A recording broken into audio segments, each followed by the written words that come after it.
Leí la novela Tres maneras de inducir un coma de Alba Carballal y pienso que podría interesarte por varios motivos.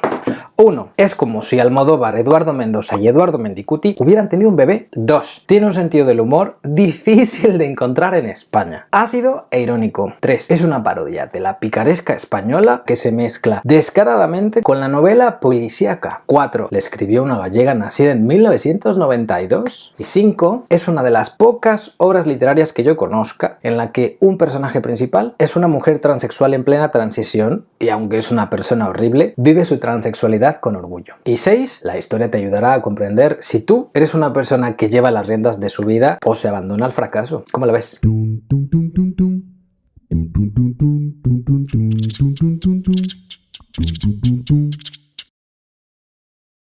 Empezaré por matizar eso de que el personaje transexual es una persona horrible. En realidad, en esta novela, todos los personajes son bastante detestables. Lo aclaro por aquello de que a nuestra sociedad le encanta asociar la maldad con lo diverso. Alba Carballal, la autora de esta novela, publicada por la editorial Seix Barral este mismo año, creó a un coro de personajes que no tienen desperdicio ni empatía, aunque sí muchísima gracia. A veces no parecen humanos, o al menos así me lo parece a mí. Pero quizá es su crudeza lo que me hizo creer que las personas podemos llegar a ser tan terribles como ellos. La novela cuenta la historia de Federico, un cuarentón patético y fracasado que vive con su madre y no tiene trabajo ni intenciones de conseguir uno.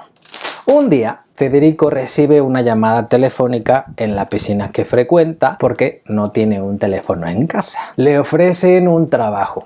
Poco antes puso un anuncio en el periódico obligado por su madre, que está prácticamente harta de tener a su hijo en casa. El trabajo que ofrecen a Federico consiste en espiar a un hombre famoso y adinerado que se llama Eduardo Mendoza, homenaje que la autora hace al autor, y que es padre de Natalia, la mujer transexual. Natalia, antes Eduardo, es una mujer transexual en plena transición con terribles problemas familiares. Su padre la detesta desde el momento en que ella encara la vida como una mujer, razón por la que ella teme que su padre la desherede. El trabajo de Federico consiste en averiguar si las sospechas de Natalia son ciertas. El punto de partida de esta novela es ya lo suficientemente raro como para no echar cuenta. Imagínate lo raro que se pone todo conforme avanza la historia. Quizá entre las razones de mayor peso que hay para leer esta obra es que hace gala de un uso del lenguaje que es muy poco frecuente, a mi parecer, en la literatura de nuestros tiempos. Pocos escritores se atreven a trabajar con el coloquialismo como lo hace Alba Carballal. En una entrevista, el argentino Darío Adanti hizo un comentario sobre esto, resaltando la capacidad que tiene Alba para escribir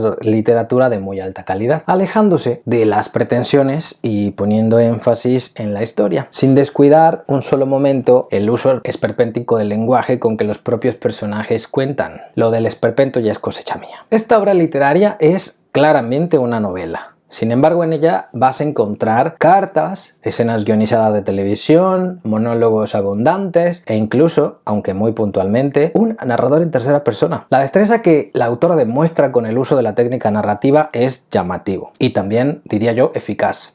Si no sueles poner mucha atención en este tipo de detalles, quizá no lo notes y tal vez sea mejor, porque será seña de que la autora consiguió interrumpir por completo tu capacidad de incredulidad. Hoy en día ya no es tan novedosa la mezcla de géneros literarios, es más bien un rasgo característico de la literatura que se hace desde principios del siglo XXI. Pero lo que sí habría que destacar de la obra de Alba Carballal es que la mezcla no surge de un capricho estético, como a veces suele pasarle a narradores jóvenes. En todos los casos, el uso de las formas propias de otros géneros literarios en esta novela responden a una necesidad dramática, justificada. Un aspecto en el que te invito a fijarte si te acercas a la literatura con ánimo constructor. No se puede decir nada sobre esta novela sin mencionar que su autora tiene apenas 27 años y es la primera obra que escribe. Cualquiera que la lea y haya leído óperas primas de narradores emergentes diría que esta no puede ser la obra de una autora Nobel. Y sin embargo lo es, la jodida.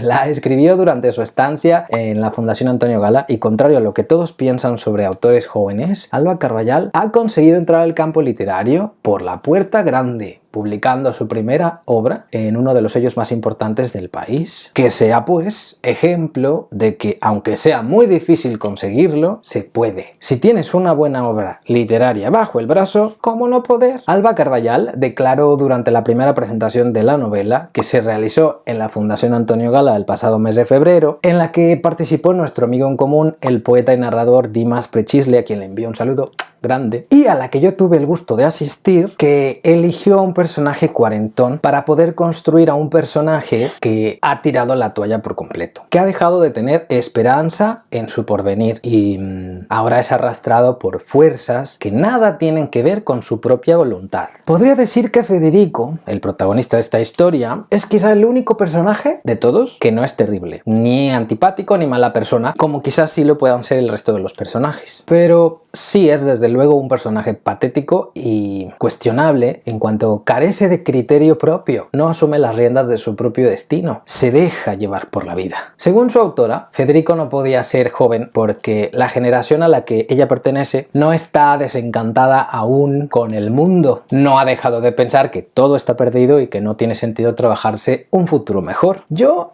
no sé, no creo que los 40 traigan consigo esa manera de ver la vida, no lo creo, pero me hace pensar en lo terrible que tiene que ser que alguien, quien sea, llegue a ser como Federico en la vida, independientemente de la edad que tenga. Es un personaje culto, súper culto, bastante pedante también hay que decirlo, pero su cultura e inteligencia no son armas suficientes para sacarlo del ostracismo en que se encuentra, lo que me lleva a preguntar, si la inteligencia y la cultura ya no son armas suficientes para sobrevivir al mundo de hoy, ¿qué sí lo es? ¿Será ese el destino de la generación millennial? Yo diría que no, pero para salir de dudas y que lo pensemos más a fondo, lo suyo es que leas tú la novela y saques tus propias conclusiones. No vaya a ser que alguien más, yo por ejemplo, los medios de comunicación o las demás personas, saquen por ti las conclusiones y así te mantengan en un coma profundo. Esta reseña fue publicada originalmente en el diario digital El Correo de Andalucía de Sevilla, el 8 de marzo de 2019. Decidí compartirla contigo a través de un vídeo porque te conozco y sé que prefieres que yo te cuente todo de viva voz. Unos días después de publicar esta reseña en el diario, invité a Alba a encontrarse conmigo en línea para charlar sobre creación literaria y para que me contara un poquito más sobre su novela. Te invito a ver la entrevista. Ahora, aquí,